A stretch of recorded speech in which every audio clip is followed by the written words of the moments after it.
السلام عليكم مشاهدينا الاوفياء، اهلا وسهلا بكم. كي دايرين؟ لاباس عليكم؟ هانيين، مرحبا بكم. هذا الفيديو اللي كتشوفوا اليوم هو جوله بسيطه ولكن بمعنى كبير، جوله في مدينه الرباط العاصمه المغرب ومدينه الانوار والعاصمه الثقافه الافريقيه. كما كتشاهدوا انطلقنا من حي اكدال من شارع النصر، واحد من الشوارع اللي كيجمع بين الحركه الحياه اليوميه والتنظيم الحضري، وكملنا الطريق حتى لباب الرواح، المعلمات التاريخيه اللي كتحكي على قرون من الحضارات والتاريخ ديال المغرب. اللي كيلفت الانتباه في هذه الجوله هو المستوى النظافه اللي كيتميز شوارع الرباط. نظافه ماشي صدفه، ولكن نتيجه وعي جماعي، مجهودات متواصله من السلطات المحليه والشركات النظافه وحتى من الساكنه اللي ولات كتحافظ على مدينتها لانها فخوره بها.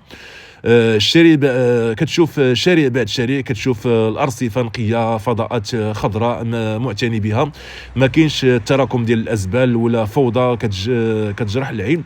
كل شيء منظم، كل شيء في بلاصتو، وهذا الشيء كيعكس الصوره الحضاريه لمدينه كتستقبل ضيوفها قبل ما تكون ساكن ولا السكان ديالها. في هاد الجوله كيعطي مثال حي على كيفاش النظافه كتاثر على جوده العيش، والشوارع هادئه، الهواء نقي، احترام الفضاء العام، وكل شيء كيعطي الاحساس بالراحه والامان.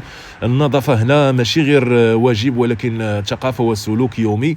فمرحبا بكم معنا في مدينه الرباط العاصمه المغرب، مدينه الانوار والعاصمه الثقافه الافريقيه. ما نطولش عليكم الهضره والكلام، نخليكم تمتعوا مع الجوله في وسط الشارع تبارك الله، وسط هاد الاشجار هذا، وسط هاد المنظر الطبيعي. كنتمنى من الله بارطاجيو الفيديو مع جميع الاصدقاء ديالكم، وتحيه كبيره لكم من القلب الخالص، والله يحفظكم ليا، وشكرا لكم. ونتلاقاو في اخر الفيديو، لكم التعليق، ومرحبا بكم معنا في قناه شوف واستفيد. ونتلاقاو في اخر الفيديو. تمتعوا في هذا شارع النصر تبارك الله ما شاء الله. شوف النظافه، شوف الاجواء كي دايره، فتحيه كبيره لكم من القلب الخالص.